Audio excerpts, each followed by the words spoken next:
I think that one of the biggest challenge has to be infrastructure. I read a recent survey, and in that survey, that it says that 77% of the executives say that they need to adopt Gen AI quickly to keep up the competition. But only 25% of them actually strongly agree that they have the infrastructure to support scaling AI across the organization. So outdated system is going to be a technical debt that is going to make future changes more costly or even impossible. It is also going to be the barrier to progress as well. The other things that I also find it is a challenge is how to keep up with the pace and the rate of the AI innovations. I'm not just talking about skills. I'm also talking about, do you have the right technology, partners, platforms, model, tools that we use to embrace AI in an agile manner. And finally, that I think leaders nowadays are walking on a very tight rope between agility and security, and also trying to strike the balance between resilience and risk. Of course, that we want to adopt AI much faster, but then we have to do it in a responsible way. So we need to enforce compliance. And so governance is going to be very, very important. And similarly, that the leader must control the expenditure and also the cost, because there's a ever increasing scrutiny of public sector's budget. So every project, every AI project will needs to be justified in terms of the ROI to the taxpayer as well as to the citizen.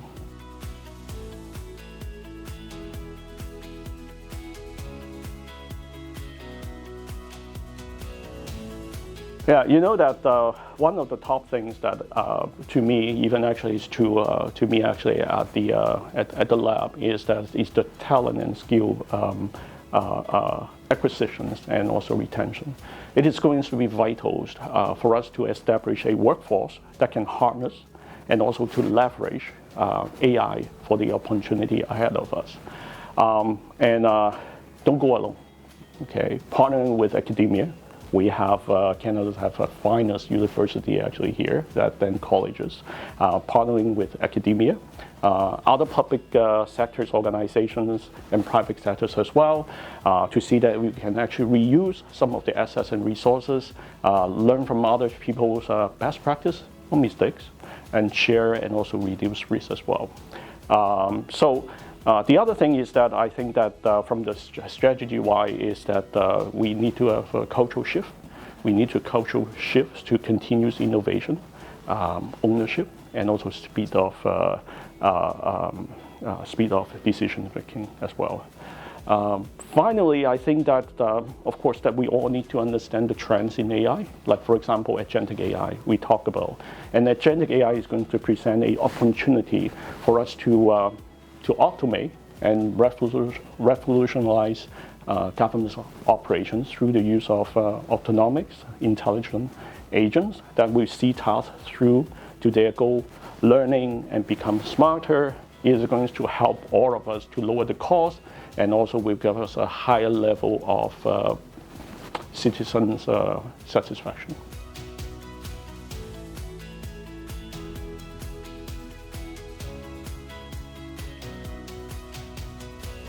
So I think that there's two parts of the question. First, I think that the public sectors actually can really benefit from leveraging AI. For example, that we can actually accelerate and deliver smart services, making them to be self-serviced internally and externally for the citizens. This way, we can actually create efficiency, lower the operation costs, and also that scales to meet citizens' demand in line with government's SLA. The other thing is that we can also apply AI to understand the policy documents and also enforce compliance. These can apply across education, health, ESG, import and export. And the question about how IBM actually can help. One thing that I'm very proud of is that IBM has the domain knowledge, the expert domain knowledge, and also we have the technologies platform that can help public sectors leaders to infuse AI and also to produce the best possible outcome for Canadians. One thing that some of you may not know, IBM has been present in Canada for 108 years.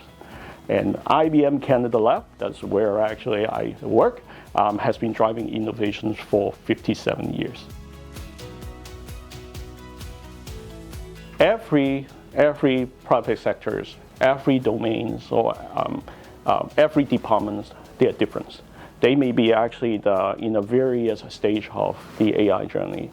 So I think the first thing is to engage the IBM team, because I said that before, that IBM has the expertise, domain knowledge. So we can actually bring in client engineering that's to come and talk about that, because before we actually do talk about the technology, before we talk about whether we need to replace anything or bring in what skill, I think the foremost step is for us to actually understand your requirement. What is the challenges that you are facing? What kind of problem that you want to solve? And then our expertise our experts will bring in the right technology stack, the right skill, and then also that we can actually has the expertise to help you to take AI from pilot to production.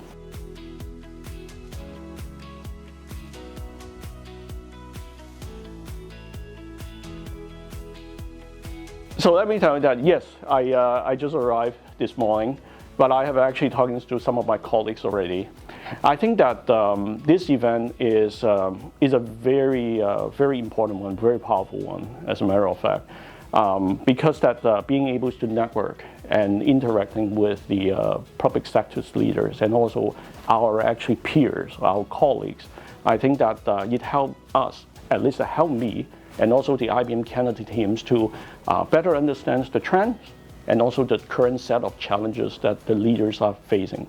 By better understanding, then we can actually better align our skills and technology. And then the other things that through this conference, we can also actually showcase to you that what IBM innovations, that what we are working on, what we are innovating, and then what kind of skill set or what kind of the people that can be used at your disposal as well. So I think that I'm seeing a lot of people is already lined up there. I'm actually so excited that once I finish my keynote, I'm going to talk to people, because I always believe that building a strong and trusted relationship is at the core of any partnership. So the network opportunity that actually presented to me today is going to be very outstanding.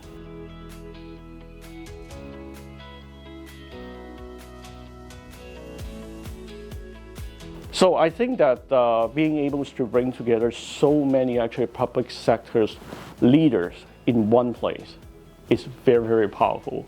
And so I want to actually take this opportunity to thank PSN and then to organizing such an awesome conference.